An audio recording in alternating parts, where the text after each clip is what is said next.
안녕하십니까? 네. God is good all the time. 네. 어제는 광복절이었습니다. 네. 나라를 생각하며 뜻깊게 보내셨죠? 네. 혹시 그 월요일이 대체 휴일이라 그날 뜻깊게 보내려고 좀 미루셨나요? 오늘 말씀이 나라에 관한 말씀이라 참 우리 나라를 생각하다 보니 감사하게 되었습니다. 지난 7월 말 스페인에는 옆나라 모로코로부터 7만여 명의 불법 미립국자들이 몰려왔습니다. 심지어 스페인으로 넘어오기 위해 바다에 뛰어들기도 했으며 이 과정에서 88명이 익사하거나 압사해 목숨을 잃었습니다. 비슷한 일은 미국과 한국에서도 벌어지고 있습니다. 미국은 강력한 반이민 정책으로 불법 입국자를 200만 명 넘게 추방하고 있지만 여전히 많은 이들이 지금도 국경을 넘고 있으며 북한에서 남한으로 넘어온 탈북자 수는 3만 5천여 명에 이르고 있습니다. 이들은 왜 정든 자기 나라를 떠나 이렇게 죽음까지 감수하면서 다른 나라로 가려고 하는 걸까요? 이는 어느 나라에서 사느냐가 한 개인의 삶에 지대한 영향을 미치기 때문입니다. 여러분은 어느 나라에 살고 싶으십니까? 미국? 호주? 캐나다? 제가 인터넷 조사해 보니까 이게 제일 가고 싶은 나라들이라고요.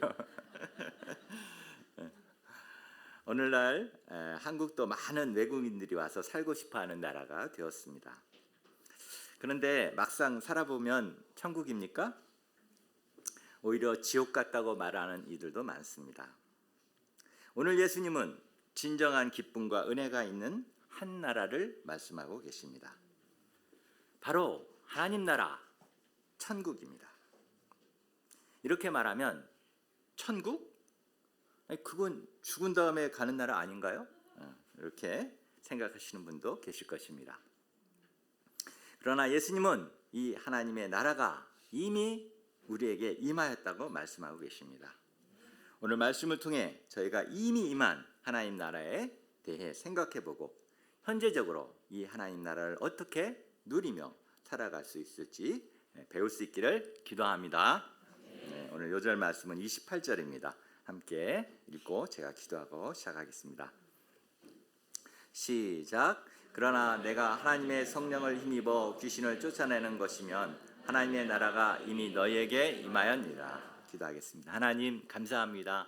귀한 주일 주님 전에 나와서 이렇게 예배드리게 하심을 너무나 감사합니다. 주님 또 이 생명의 말씀을 듣게 하심을 감사합니다. 저희들이 주시는 귀한 말씀을 심령을 열고 듣게 하시고 참 이 일을 통해서 천국을 맛보는 자들이 되게 도와주십시오. 제가 참 주님 말씀을 대언합니다. 하나님 붙들어 주셔서 이 말씀을 담대히 또 잘 대언할 수 있도록 성령께서 함께하여 주십시오. 예수님 이름으로 기도합니다. 아멘. 제1장 이미 임한 하나님 나라 22절에서 37절까지입니다. 22절을 보십시오. 그때 귀신 들려 눈 멀고 말 못하는 사람을 데리고 왔거늘 예수께서 고쳐주심에 그 말 못하는 사람이 말하며 보게 된지라. 어느 날 한 사람이 다른 이들의 손에 이끌려 예수님 앞에 나왔습니다. 그는 보지도 못하고 말하지도 못하였습니다. 그가 왜 이렇게 되었습니까? 그는 장애를 갖고 태어난 것이 아닙니다. 귀신이 들려 그렇게 되었다고 기록되어 있습니다. 귀신하면 그 남양 특집에 나오는 머리를 이렇게 풀어헤치고 흰 서복을 탁 입고 입 주위에 약간 빨간 그 피를 이렇게 붙이고 손가락을 이렇게 치켜 세우고 나타나는 존재를 말하지는 않습니다. 귀신은 눈에 보이지 않지만 사람의 영혼을 망가뜨리고 삶을 망가뜨리는 악령이요 사탄을 말합니다. 예수님이 이렇게 귀신 들려 고통하는 그를 고쳐주셨습니다. 이는 그를 사로잡고 있던 악령을 쫓아내신 것을 말합니다. 성경 곳곳에는 예수님이 귀신을 쫓아내어 사람을 고친 예들이 많이 나옵니다. 예수님은 거라사의 군대 귀신 들린 자를 고쳐 그를 온전케 하셨습니다. 또 귀신 들려 물과 불에 뛰어들던 아이에게서 귀신을 쫓아내셨습니다. 또 18년 동안이나 귀신 들려 앓고 꼬부라져 있던 여자를 고쳐 주셨습니다. 이외에도 곳곳에서 귀신을 쫓아내고 한 사람을 고치신 이야기들이 많이 나옵니다. 이처럼 예수님은 귀신을 쫓아내심으로 그가 망가뜨려 놓은 한 사람의 몸과 영혼을 원래대로 되돌려 놓으셨습니다. 그런데 이 모습을 지켜본 두 가지 반응이 있었습니다. 첫 번째는 무리의 반응입니다. 23절을 보십시오. 무리들은 다 놀라서 말하였습니다. 이는 다윗의 자손이 아니냐? 다윗의 자손은 곧 하나님께서 약속하신 메시아를 가리킵니다. 사람들은 그들 눈앞에서 일어난 사건을 통해서 메시아가 드디어 오신 것이라는 것을 깨닫기 시작한 것입니다. 그들 속에 예수님을 그리스도로 믿는 믿음의 싹이 돋아나기 시작하였습니다. 그런데 옆에서 이들을 지켜보던 바리새인들은 어떻게 반응하였습니까? 24절 보십시오. 어허, 감동 그만! 기쁨 스톱! 이가 귀신의 왕 바알세불을 힘입지 않고는 귀신을 쫓아내지 못하느니라. 역시 기대를 저버리지 않는 바리새인들이었습니다. 그들은 예수님을 메시아로 인정하고 싶지 않았습니다. 그러나 눈앞에서 귀신이 쫓겨나간 것을 보았기 때문에 그것 자체를 부정할 수는 없었습니다. 그러다가 그들은 고심 끝에 귀신의 왕 바알세불을 힘입어 귀신을 쫓아내었다라는 그 해괴망측한 논리를 만들어냈습니다. 예수님이 귀신의 왕과 이게 내통하는 사람이라서 이런 능력을 행했다는 이런 걸 확증 편향이라고 그러죠. 확증 편향적 프레임을 탁 씌운 것입니다. 바알세불은 그 바알과 세불이 이제 합성어입니다. 바알은 왕, 세불은 똥파리라는 뜻으로 이게 합치면 똥파리의 왕, 또 귀신의 왕 이런 뜻입니다. 그래서 이렇게 생겼어요. 똥파리 같이 생겼죠. 얼굴이. 바알세불은 아주 더럽고 추악한 우상을 가리킵니다. 그들은 예수님께 이러한 거짓 프레임을 씌워서 백성들을 현혹하고 예수님을 메시아로 믿고 따르지 못하도록 해방 놓고자 하였습니다. 예수님은 그들의 악한 생각을 아시고 이 주장이 얼마나 잘못되었는지 하나씩 짚어가며 반박하십니다. 25절, 26절을 보십시오. 스스로 분쟁하는 나라마다 황폐하여 질 것이요 스스로 분쟁하는 동네나 집마다 서지 못하리라. 만일 사탄이 사단을 쫓아내면 스스로 분쟁하는 것이니 그리하고야 어떻게 그의 나라가 서겠느냐. 어느 나라나 가정, 회사든지 내분이 일어나 스스로 싸우면 망하게 됩니다. 수나라와 당나라 대군을 모두 막아내며 난곡불락의 요새로 불렸던 고구려가 어떻게 망하게 되었습니까? 아들들의 내분으로 허무하게 무너졌습니다. 잉카 제국은 고작 168명의 스페인 군대에게 망했는데 두 형제 간의 잔혹한 왕위 계승 전쟁 때문이었다고 합니다. 하물며 영악하고 강력한 사탄이 자기의 부하를 쫓아내며 제 나라를 스스로 무너뜨리겠습니까?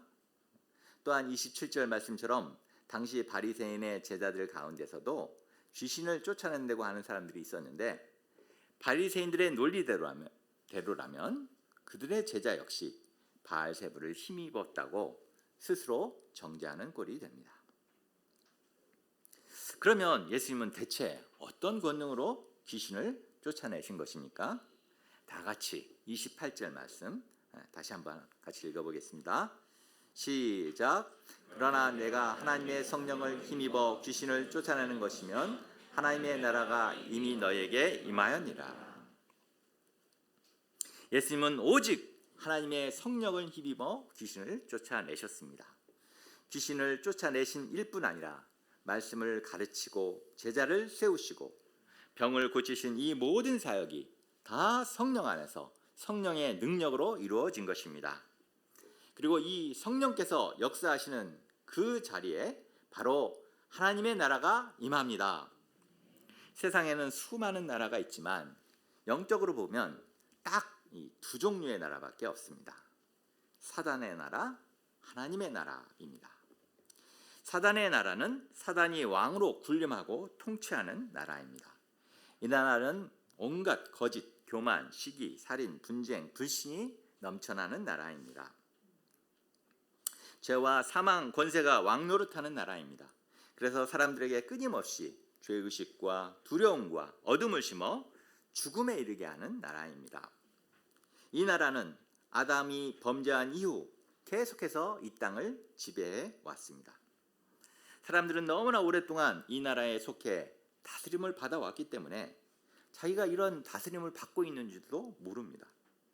자기가 속해 있는 그 어둠이, 두려움과 불안이, 미움과 허무, 죽음이 자연스럽고 당연한 것인 줄 압니다.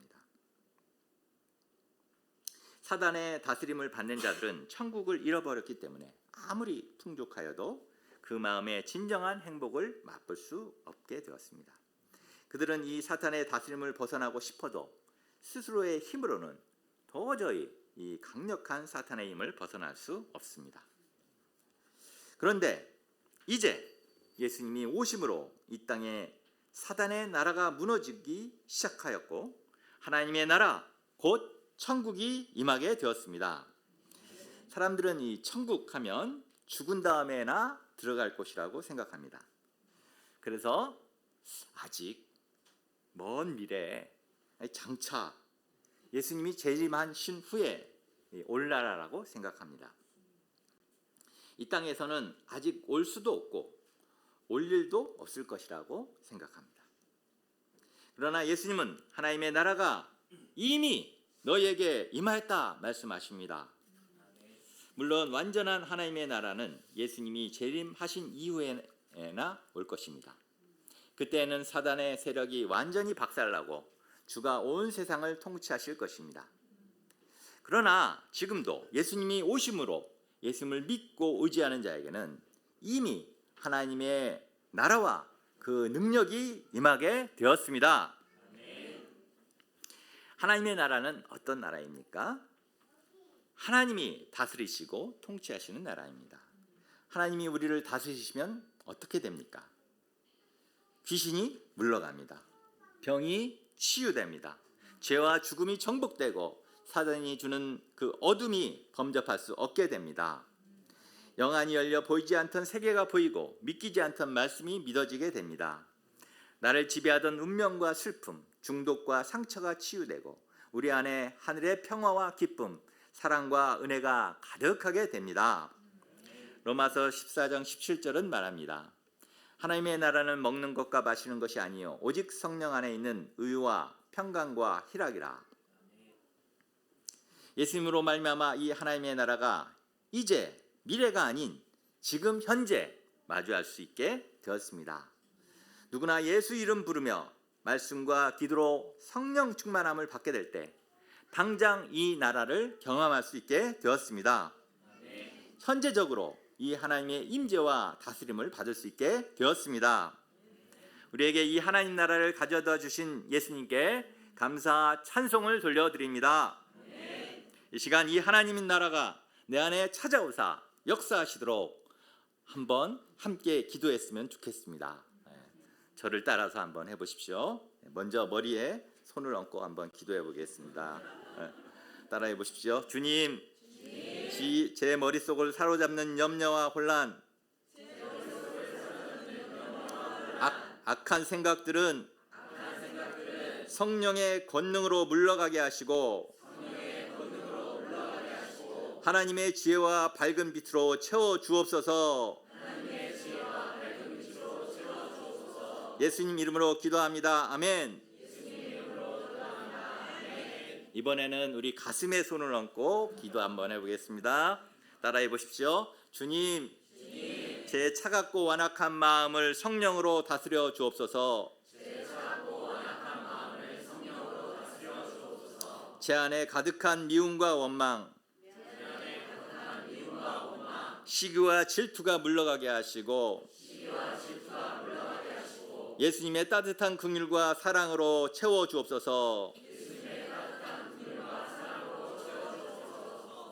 예, 좋습니다. 이번에는 입술에 손을 대고 기도하겠습니다. 따라해 보겠습니다. 좀 입이 막히지만. 주님, 제 입술이 남을 정죄하고 불신을 전하는 악한 말이 아니라 덕을 세우고 생명을 살리는 믿음과 감사의 말을 선포하게 하소서. 이제는 마지막으로 여러분의 가장 약한 부분, 아픈 부분, 고치고 싶은 그 부분에 손을 올리고 또는 아프신 분들을 생각하면서 성령께서 치유해 주시도록 우리가 한번 올리고 한번 하나님께 30초만 기도하겠습니다. 자, 한번 기도하겠습니다. 30초입니다. 사랑과 은혜가 충만하신 주님 감사합니다. 주님, 저의 악한 마음을 제하여 주시고 주님, 저의 악한 생각을 고쳐주시고 주님, 성령께서 저의 마음을 온전히 지배하셔서 이 10년 가운데 하나님의 말씀과 은혜가 가득한 자가 되게 도와주십시오. 성령 하나님 임재하셔서 고쳐주시고 임하시고 역사하여 주시기를 간절히 기도합니다. 예수님 이름으로 기도합니다.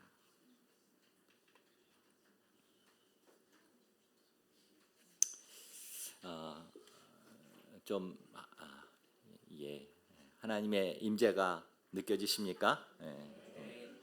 우리가 매일 매순간 사탄이 통치하는 그곳에 성령님께서 역사하시도록 예수 이름 부르며 믿음으로 구하면 그곳을 다스리던 귀신의 세력, 사단의 세력이 다 도망가고 연약함이 회복되며 하나님의 나라가 현재적으로 임재할 것을 믿습니다. 이제 예수님은 이 승리가 어떻게 가능했는지 비유로 설명해 주십니다. 29절 말씀 다 함께 읽어보시겠습니다. 시작. 사람이 먼저 강한 자를 결박하지 않고서야 어떻게 그 강한 자의 집에 들어가 그 세간을 강탈하겠느냐. 결박한 후에야 그 집을 강탈하려나. 여기서 사람은 예수님을, 강한 자는 사탄을, 세간은 사단에게 사로잡힌 영혼들을 말합니다. 사람이 어느 집에 쳐들어가서 세간을 가져오고자 합니다. 그런데 그 집에는 아주 강한 자가 버티고 있었습니다. 그러면 이제 우리가 조용히 가서 세간 좀 가져갈게요 하고 찾아올 수 있습니까? 어느 바보가 자기 집에서 TV며 세탁기며 냉장고를 빼가는데 가만히 보고만 있겠습니까? 강력히 저항할 것입니다. 그래서 먼저 해야 할 일은 그 강한 자를 이렇게 막 꽁꽁 결박해야 합니다. 그런데 이 강한 자, 사탄을 감히 누가 결박할 수 있겠습니까? 헬라클라스가 와도 삼손이 와도 할 수 없는 일입니다. 그런데 예수님은 강한 자보다 훨씬 강한 분이 되십니다.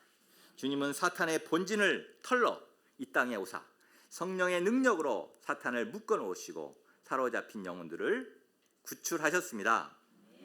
그래서 예수님이 가는 곳마다 귀신이 쫓겨나고 마귀에게 속했던 사람들이 해방과 자유를 얻게 되었습니다.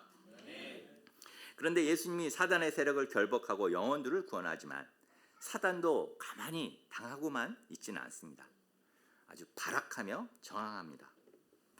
그래서 여기에는 끊임없는 그 영적 전쟁이 일어나게 됩니다. 그러면 우리는 이 전쟁 가운데서 어떤 태도를 취해야 마땅하겠습니까? 나는 원래 싸움을 싫어해. 나는 평화주의자. 나는 중립. 해야 하겠습니까? 그럴 수 없습니다. 30절을 보십시오. 함께 읽어보시겠습니다. 시작. 나와 함께하지 아니하는 자는 나를 반대하는 자요, 나와 함께 모으지 아니하는 자는 해치는 자니라. 예수님 혼자 이 싸움을 하게 해서는 안 됩니다. 우리도 이 치열한 싸움에서 예수님과 한편이 되어 같이 싸워야 합니다. 예수님을 도와서 그 기도의 손가락으로 이 사탄의 콧구멍이라도 팍 쑤셔야 합니다. 영적 분노의 이빨로 그의 발가락이라도 콱 깨물어야 합니다. 한 영혼이라도 더 구원할 수 있게 기도하며 내가 할 수 있는 힘을 다해 성령의 역사에 동참하는 저희가 되어야 하겠습니다. 그런데 이러한 치열한 싸움 뒤에서 예수님 편에 서서 이 전쟁을 돕기는커녕 성령의 역사를 방해하고 막는 빌런들이 있었습니다. 그들은 놀랍게도 바로 종교 지도자라는 바리새인들로서 예수님은 이들의 죄에 대해 엄중히 경고하십니다. 31절, 32절 보십시오. 그러므로 내가 너희에게 이르노니 사람에 대한 모든 죄와 모독은 사하심을 얻되 성령을 모독하는 것은 사하심을 얻지 못하겠고 또 누구든지 말로 인자를 거역하면 사하심을 얻되 누구든지 말로 성령을 거역하면 이 세상과 오는 세상에서도 사하심을 얻지 못하리라. 예수님께서는 원수까지 사랑하라고 가르치셨고 십자가 위에서도 자신을 못 박는 자들을 위해 용서를 구하셨습니다. 하나님은 회개하는 죄인을 기꺼이 용서하시는 분이 되십니다. 그런데 딱 하나 결코 용서받지 못하는 죄가 있다고 하십니다. 그것은 바로 성령을 모독하고 거역하는 죄입니다. 바리새인들은 예수님께서 성령의 능력으로 행하신 일을 보면서도 그것을 악령의 역사라고 왜곡하였습니다. 하나님의 역사를 사단의 역사로 뒤바꾸고 성령의 사역을 의도적으로 부정한 것입니다. 이것이 성령 모독의 본질입니다. 예수님께서 말씀하신 것은 일시적인 의심이나 실수를 말하는 것이 아닙니다. 진리를 알면서도 끝까지 거부하고 하나님 역사를 보고도 악한 의도로 대적하는 완고한 반역을 가리킵니다. 성령께서는 사람을 회개로 이끄시지만 그 역사를 끝까지 거부하는 사람은 회개 자체를 거절하기 때문에 용서를 받을 수가 없습니다. 종교 지도자들은 왜 이렇게까지 되었습니까? 34절, 35절을 보십시오. 독사의 자식들아, 너희는 악하니 어떻게 선한 말을 할 수 있느냐? 이는 마음에 가득한 것을 입으로 말함이라. 선한 사람은 그 쌓은 선에서 선한 것을 내고 악한 사람은 그 쌓은 악에서 악한 것을 내느니라. 마음에 가득한 것은 결국은 말이 되어서 나옵니다. 34절에 가득하다는 원어로 페리추오 한번 보여주실래요? 페리슈오로서 철철 넘칠 정도로 가득한 상태를 말합니다. 그 마음에 악한 생각, 즉 미움, 반발심, 불신, 교만, 탐심을 쌓고 사는 자는 그것이 나중에 철철철 넘쳐서 이 독한 말로 쏟아져 나옵니다. 반면에 그 마음에 선한 생각을 쌓은 사람은 그 쌓은 악의 선에서 선한 것이 흘러넘쳐서 감사하는 말, 다른 사람을 칭찬하고 존중하는 말, 겸손하게 배우는 말, 모임을 세우는 말을 합니다. 결국 사람은 마음에 쌓인 것을 말하게 됩니다. 그러므로 신앙의 핵심은 말을 꾸미는 것이 아니라 회개하여 마음이 변화되는 것입니다. 회개하여 성령께서 마음을 다스리실 때 입술도 하나님을 기쁘시게 하는 말로 변화됩니다. 그러나 마음에 회개가 없는 자는 마음에 악을 쌓고 무익한 말을 하게 되며 그 무익한 말로 마지막 날 심판을 받게 됩니다. 바리새인들은 자기 의로 마음이 딱딱한 철옹성 같아서 예수님의 책망에도 회개하지 않았고 오히려 악을 쌓았습니다. 그래서 그들의 입술은 독을 발하는 독사의 입술이 되고 성령을 모독하는 악한 말도 서슴없이 하다가 결국 예수님까지 죽이는 자들이 되었습니다. 제2장 하나님 나라를 보여주는 가장 큰 표적 38절에서 45절입니다. 38절을 보십시오. 예수님의 말씀을 듣고 서기관과 바리새인 중 몇 사람이 예수님을 찾아왔습니다. 아마 예수님 말씀에 마음이 뜨끔했는지 모르겠습니다. 그런데 그들의 요구가 무엇입니까? 선생님이요, 우리에게 표적 보여주시기를 원하나이다. 이 말인 즉슨 우리가 아직 당신을 못 믿겠으니 이 화끈한 표적 한번 보여주면 믿어볼까 생각해 보겠다는 것입니다. 참으로 황당합니다. 지금까지 예수님이 표적을 안 보여주셨습니까? 방금도 눈 멀고 말 못하는 사람을 고쳐주는 표적을 보여주셨는데 더 화끈한 표적을 보여달랍니다. 그동안 예수님이 얼마나 차고 넘치는 표적을 보여줬습니까? 맹인이 보며 못 걷는 사람이 걸으며 나병 환자가 깨끗함을 받으며 죽은 자가 살아났습니다. 이는 모두 메시아 사역에 대한 예언의 말씀을 성취하는 놀라운 기적이자 예수님께서 성경에 예언된 메시아심을 보여주는 완벽한 표적이었습니다. 그런데도 그들은 또 표적을 보여달라고 합니다. 이에 대해 예수님은 뭐라고 말씀하십니까? 39절을 보십시오. 예수님은 악하고 음란한 세대가 표적을 구하지만 요나의 표적밖에는 보일 표적이 없다고 하십니다. 요나가 물고기의 뱃속에 사흘 동안 있다가 나온 것처럼 예수님도 십자가에서 죽으시고 사흘 동안 무덤에 계시다가 부활할 것을 예고하신 것입니다. 예수님이 보여주신 최고의 표적은 십자가와 부활입니다. 하나님의 아들이 우리의 죄를 대신하여 십자가에 못 박혀 죽으신 십자가 사건만큼 놀라운 일이 어디에 있겠습니까? 그분이 이제까지 인류를 지배해왔던 죽음의 권세를 무너뜨리고 부활하신 사건만큼 기적적인 사건이 어디에 있겠습니까? 표적은 십자가와 부활로 충분합니다. 41절 42절을 보십시오. 이렇게 표적만 찾는 찾는 자들은 심판 때 니느웨 사람들과 남방 여왕의 정죄를 받게 될 것입니다. 니느웨 사람들은 포악한 자들이었습니다. 아시리아 사람들이었잖아요. 아시리아, 우리 세계사에서 배운 아주 포악한 정복자를 그냥 무자비하게. 근데 이들이 요나가 전해준 무성의한 회개의 메시지를 듣고도 눈물로 나와 회개하였습니다. 남방 여왕은 솔로몬의 지혜를 듣기 위해서 금은보화를 싸들고 2000km가 넘는 길을 달려왔습니다. 그러나 이스라엘은 요나와 솔로몬과는 비교할 수도 없이 크신 예수님을 눈앞에서 만나고도 회개하지 않았고 듣지 않았습니다. 이처럼 이들이 예수님을 배척한 것은 표적이 부족해서가 아니라 그들의 마음이 완악해서입니다. 이어서 주님은 빈집의 비유를 통해서 그들의 영적 상태를 경고하십니다. 43절에서 45절까지를 보십시오.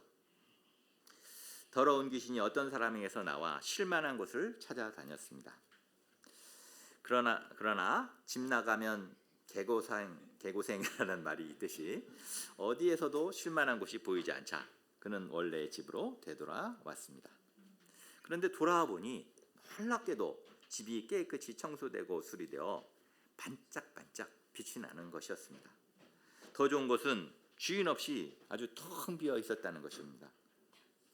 이에 귀신이 집 문제가 해결됐으니 얼마나 좋겠습니까? 얼씨구나 좋다 지어자 연발하면서 자신보다 아주 더 악한 7 귀신을 데려와서 빈집을 채웠습니다. 결국 그 사람의 나중 형편이 처음보다 심하게 되었습니다. 이는 당시 바리새인들과 이스라엘에게 주는 경고의 말씀입니다. 이스라엘은 온 세상이 우상에 빠져 있을 때 하나님의 백성으로, 거룩한 백성으로 부름받아 세움받았습니다. 그들은 율법을 지키려고 했고 부정한 것을 피했고 기도하고 금식하며 11조도 드렸습니다. 이런 그들의 겉모습은 고상하고 깨끗하고 경건해 보입니다.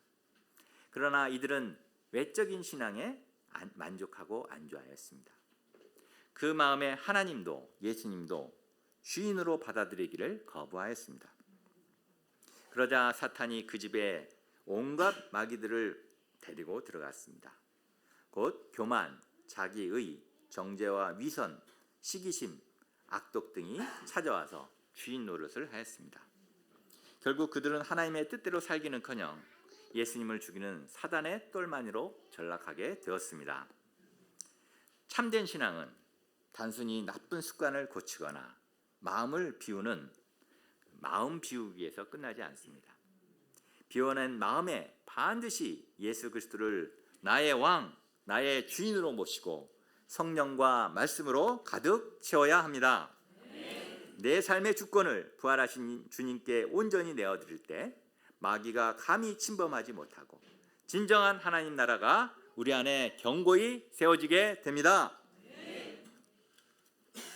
제3장 하나님 나라의 새로운 가족 46절에서 50절입니다. 46절을 보십시오.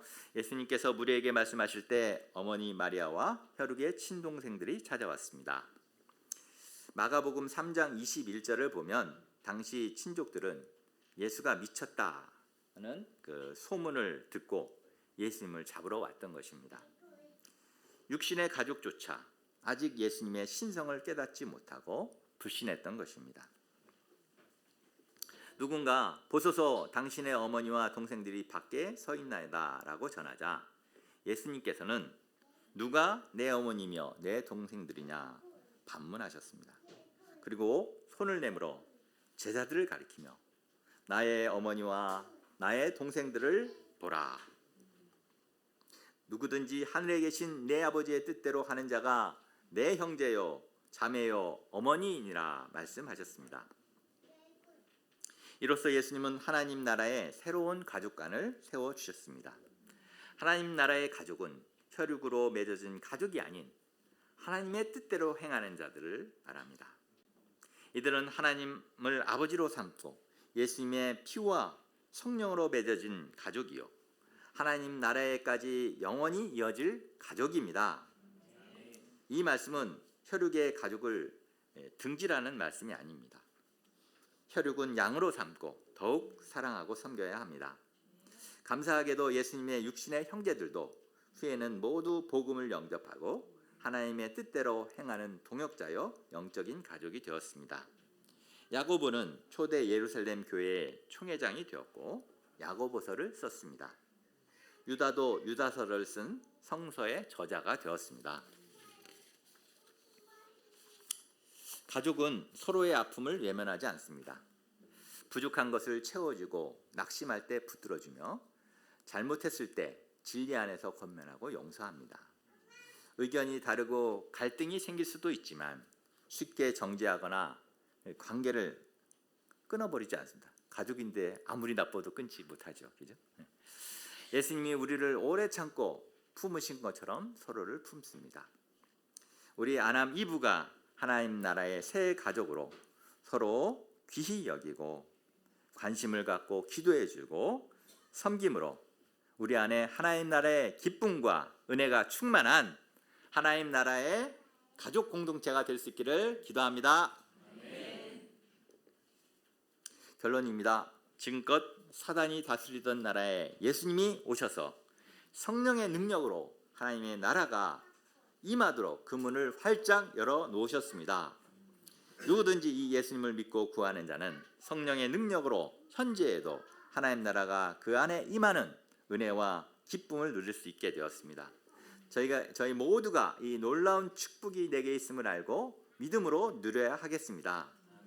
또 예수님의 가족으로서 적극적으로 예수님 편이 되어 하나님 나라 확장을 힘써 돕고 협력하는 삶을 살아갈 수 있기를 기도합니다. 제가 기도하고 마치겠습니다. 하나님 아버지 감사합니다. 사단에게 뺏겼던 나라, 사단이 다스리던 나라에서 정말 숨죽이며 이 사단이 쏘는 여러 가지 어둠과 두려움과 죄의식과 죽음의 세력에 갇혀 살 수밖에 없는 저희들에게 찾아오시고 주님이 성령의 능력으로 정말 이 사단의 나라를 깨부시고 정말 저희에게 하나님 나라를 선물로 주시니 감사합니다. 참 오늘 말씀과 같이 이미 이 하나님 나라가 임하였다 하였습니다. 저희들이 이를 알고 정말 성령으로 구함으로 정말 이 하나님 나라를 체험하는 자들이 되게 하시고 예수님의 가족이 되어 예수님과 함께 이 하나님 나라를 확장하는 일에 동참하는 가족이 될 수 있도록 도와주십시오. 귀한 말씀 감사하고 예수님 이름으로 기도합니다. 아멘.